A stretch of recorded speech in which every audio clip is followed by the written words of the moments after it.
Cet après-midi, le projet de réforme des retraites du gouvernement. On connaîtra le détail. L'un des objectifs est d'arracher l'appui de la droite. Et pour ça, deux aspects de la réforme sont regardés de près. Le nouvel âge légal de départ en retraite et la retraite minimum revalorisée à 1 200 €. Eh bien, on en parle ce matin avec notre invitée, la patronne dans les Alpes-Maritimes de la CFDT. Bonjour Fleur Mollet. Bonjour. Merci d'être avec nous. On vous dit réformiste et pourtant vous êtes opposé à cette réforme avant même qu'elle ne soit officiellement présentée. Effectivement, depuis le début, dès qu'il y a eu ce projet de réforme des retraites qui a été mis sur la table, on a assisté à plusieurs réunions de concertation sur le sujet.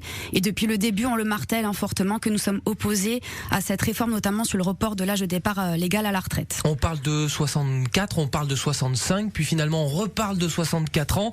C'est quoi? C'est la roulette, cette réforme, non? Vous faites vos jeux et rien ne va plus? Voilà, c'est ça. C'est un peu la roulette russe. C'est un curseur que le gouvernement bouge, 65 ans, 64 ans.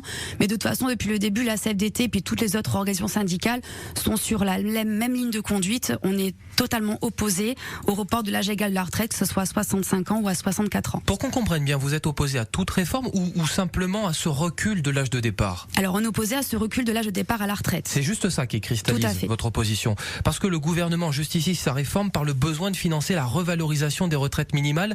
1 200 € désormais contre moins de 1 000 € souvent avant. Vous êtes pour ça, évidemment?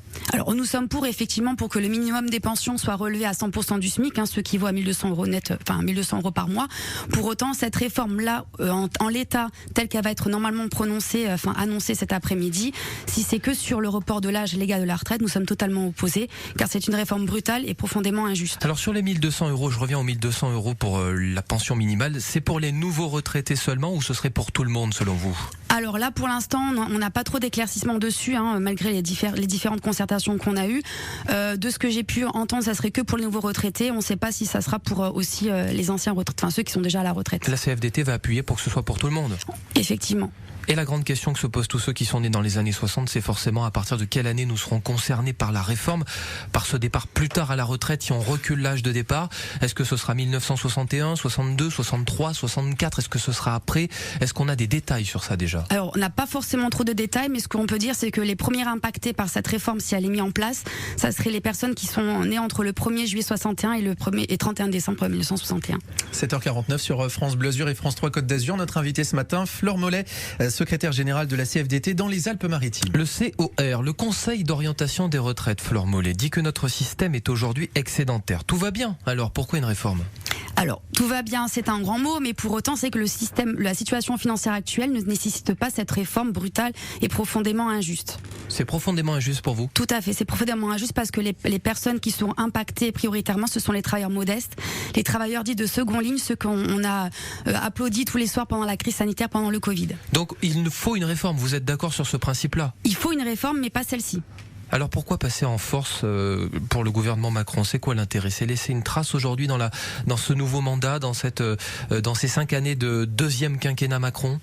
Alors, je ne sais pas trop quelles sont leurs positions et si c'est laisser leurs traces, mais c'est vrai que pour l'instant, ils sont vraiment arc-boutés sur cette réforme et celle-ci, et c'est pas celle que la CFDT demande. Peut-être parce qu'ils ont raté la dernière qu'ils voulaient mettre en place dès le premier quinquennat. Sans doute, mais là, il y a la crise sanitaire qui est passée par là, le Covid. Alors, les négociations vont commencer, elles seront sûrement tendues avec les organisations syndicales, parce que pour le moment, il y a front commun, vous êtes d'accord, vous êtes tous ensemble contre cette réforme? Oui, tout à fait. Donc finalement, chez vous, on est prêt à lancer des grèves aujourd'hui à la CFDT? Alors, nous sommes prêts à se mobiliser, quelles que soient les manières de manifestation, grève, débrayage ou autre.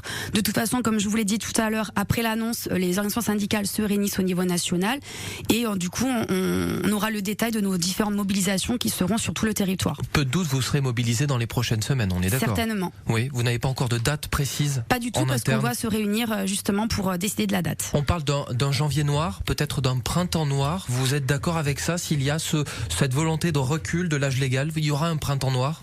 Si le gouvernement ne revoit pas un peu sa copie, notamment sur ce fameux report de l'âge légal de la retraite, effectivement, il y a des risques que ça soit un printemps noir, comme vous dites. Malgré tout, Fleur Mollet, je voudrais quand même vous dire que cette réforme, elle va finalement passer. Il y aura le soutien de LR, qui veut une réforme aussi et qui veut un recul de l'âge légal de départ. Elle va finir par passer. Est-ce que ça vaut le coup de se battre et de descendre dans la rue demain et tout le printemps, comme vous le dites? Alors oui, ça vaut le coup. De toute façon, nous ne font qu'appliquer les mécontentements des salariés actuels. qui arrêtent pas d'appeler la CFDT, d'envoyer des courriers justement pour nous dire que il faut qu'on soit avec eux, qu'on soit dans la rue pour combattre cette réforme. Et effectivement, là, le gouvernement fait des courbettes aux Républicains justement pour essayer de faire passer cette réforme. Mais vous avez espoir qu'elle ne passe pas, donc. Et il faut garder l'espoir, sinon ça sert à rien d'être syndicaliste. Flore Mollet de la CFDT dans les Alpes-Maritimes, prête à manifester, et pourtant c'est un des syndicats les plus réformistes. Merci à vous. Merci à vous. Et bonne journée. Merci.